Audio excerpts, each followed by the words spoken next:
off a new series and I'm super excited to start with this video. I'm going to call this series The Color Myth, and I'm calling it that because there's a major misconception out there that women of color cannot wear certain colors within the beauty makeup spectrum, and it's about time that we debunk that myth. It's not true, and there's so many beautiful colors that perfectly complement our complexion.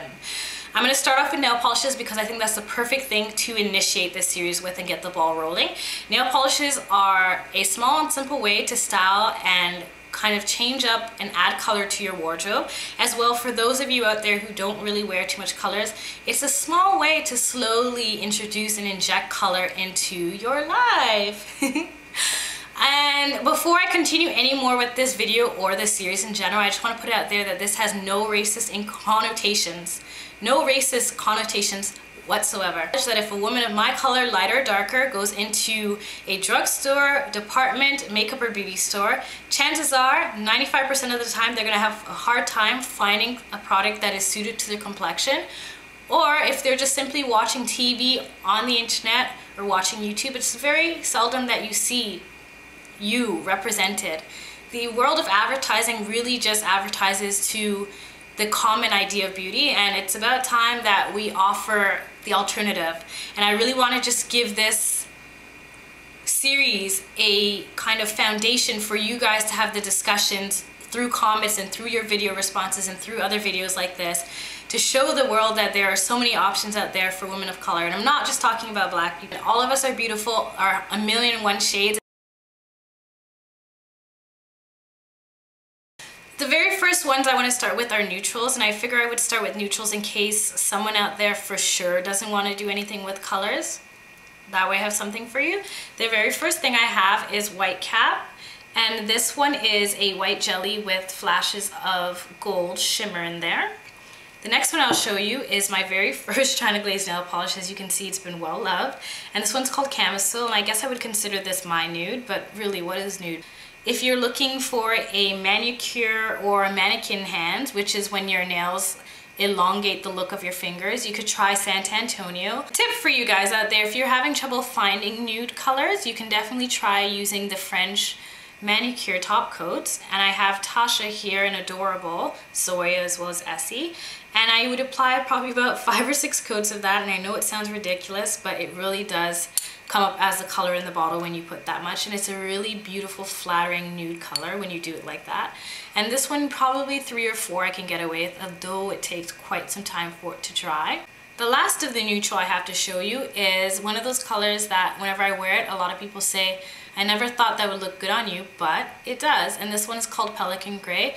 It's a very light pastel gray color, and this would suit any complexion and looks really gorgeous on women of color. Here we have a gold, and this is my absolute favorite gold. This one is called Shift Power, and I would count it as a muted soft gold, and I think as much as this looks gorgeous on my skin tone, it would look absolutely stunning on someone who's really dark. It would just contrast really well, and it's not too brash. Moving on to pinks, we have Cosmetics Art Pink. I don't know the exact name or number of this color, but this is very flattering for dark skin tones, as is the classic Raspberry Red.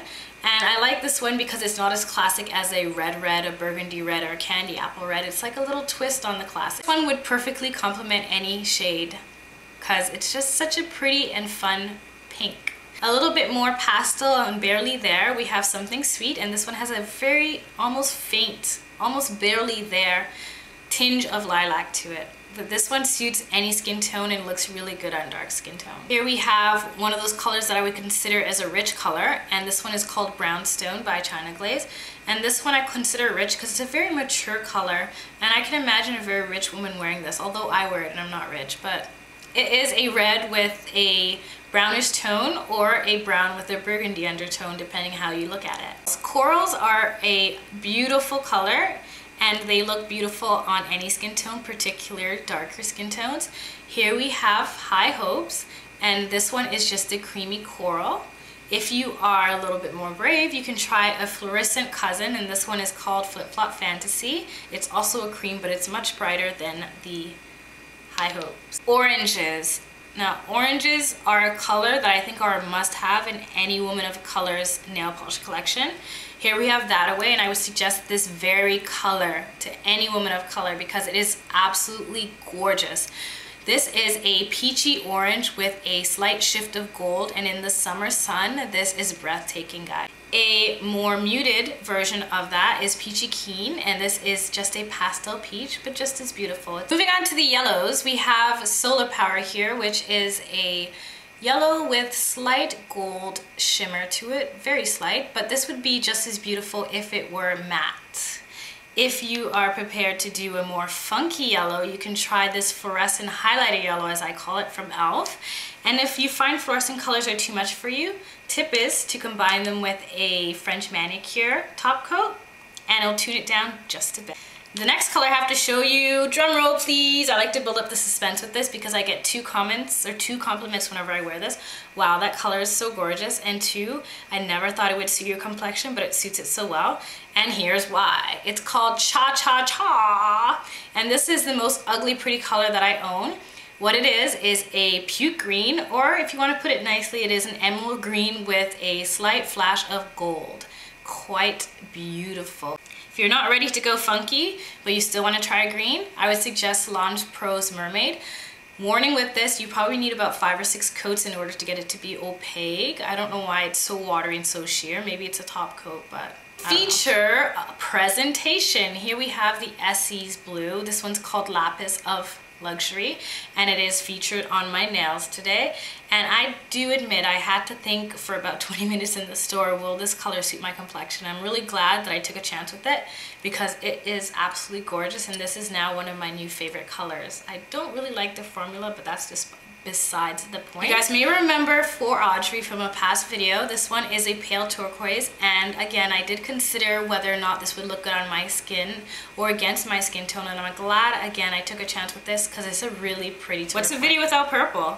Here we got Coconut Kiss, and this one is on the brink of ghetto, kind of like Cha Cha Cha's on the brink of ghetto, but I love it anyway. And this one flashes very, very faintly of blue. It is a vibrant purple. If you don't like purples of this shade or intensity, might I suggest something that is more vampy? This one's called First Class Ticket, but I'd actually prefer this if this were more matte and creamy than metallic. This is just a really dark plum. Very mature again. That actually wraps up all of the colors I want to show you. Of course, there are a million and one colors in the spectrum that could be perfect for your complexion. The only way you can find out is try. As I always do, I hope you guys have a great day, and I'll see you in the next video. Bye!